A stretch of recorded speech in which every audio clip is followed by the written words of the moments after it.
Baik, di sini saya akan membahas mengenai latar belakang historis dan sosiologis Perjanjian Baru. Di sini ada 5 topik yang menjadi pembahasan, yaitu yang pertama, konteks politik, yang kedua, konteks sosial, yang ketiga, konteks agama pada zaman PB, yang keempat, pengaruh Helenisme, dan yang kelima, pengaruh Yudaisme. Nah, Perjanjian Baru mencerminkan sebuah gerakan agama dan sosial yang luar biasa serta berpengaruh dalam sejarah dunia. Karya ini merupakan kumpulan tulisan yang terdiri dari surat-surat pribadi, catatan sejarah, dan ajaran teologi yang ditulis oleh berbagai penulis di berbagai tempat dan waktu dalam Kekaisaran Roma pada abad pertama Masehi. Meskipun memiliki beragam latar belakang, semua tulisan tersebut saling terhubung dalam menggambarkan semangat serta dedikasi para pengikut Yesus Kristus di masa awal. Kita masuk pada topik yang pertama, yaitu konteks politik.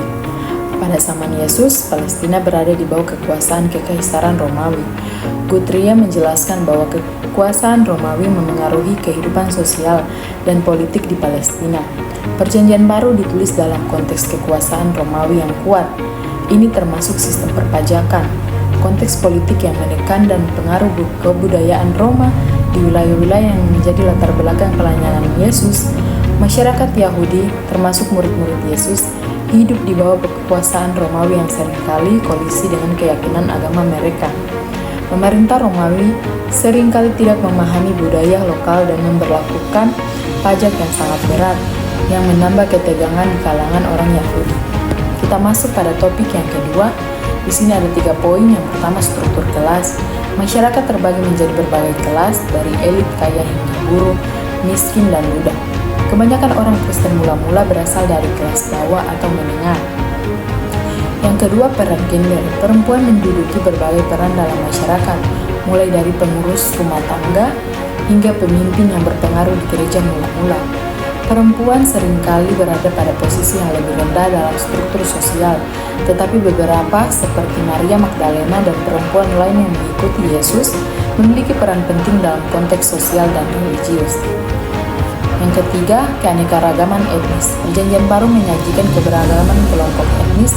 Gereja mula-mula bergumul dengan perpecahan etnis yang menimbulkan perdebatan tentang perlunya mengikuti hukum Yahudi untuk keselamatan.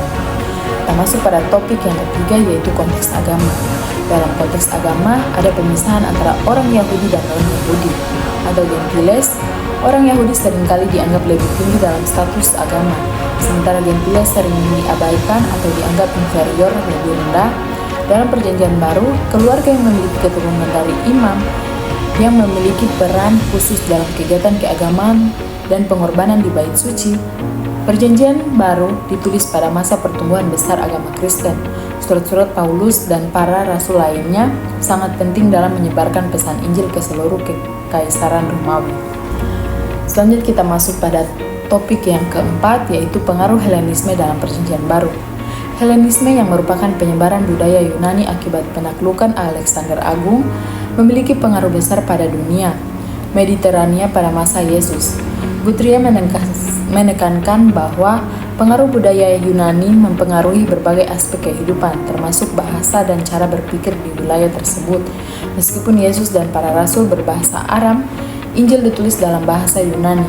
Hal ini memungkinkan ajaran Yesus diterima oleh audiens yang lebih luas, termasuk orang non-Yahudi.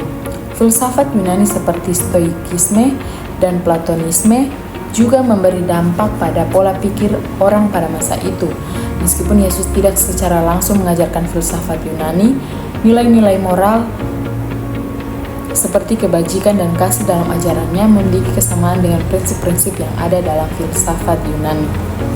Selanjutnya, topik yang kelima, pengaruh Yudaisme dalam Perjanjian Baru. Sebagai dasar ajaran Yesus, Yudaisme mempengaruhi banyak aspek ajaran yang terkandung dalam Perjanjian Baru. Guthrie menunjukkan bahwa meskipun Yesus sangat dipengaruhi oleh Yudaisme, ia membawa pemahaman baru tentang Taurat dan hukum Tuhan. Ajaran Yesus tentang hukum Taurat, Yesus mengajarkan bahwa kasih kepada Tuhan dan sesama adalah inti dari seluruh hukum Taurat. Meskipun hukum Taurat penting, Yesus mengkritik cara penerapannya yang terlalu legalistik tanpa memperhatikan esensi kasih yang mendasari hukum itu. Yang kedua, konsep Mesias dalam Yudaisme. Banyak orang Yahudi menantikan kedatangan seorang Mesias yang akan membebaskan mereka dari penjajahan Romawi dan mendirikan kerajaan yang besar.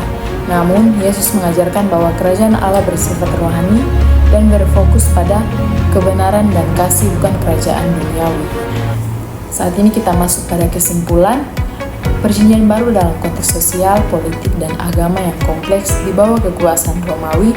Masyarakatnya terdiri dari berbagai kelas sosial, peran gender yang beragam, serta perbedaan etis yang seringkali menimbulkan ketegangan. Dalam aspek agama, Yudaisme sangat mempengaruhi ajaran Yesus, namun ia membawa pemahaman baru yang menekankan kasih sebagai inti hukum Taurat. Helenisme juga berperan dalam penyebaran Injil melalui bahasa Yunani dan pengaruh filsafat. Meskipun menghadapi tekanan politik dan sosial, ajaran Yesus dan para rasul berkembang pesat, membentuk dasar bagi pertumbuhan gereja mula-mula.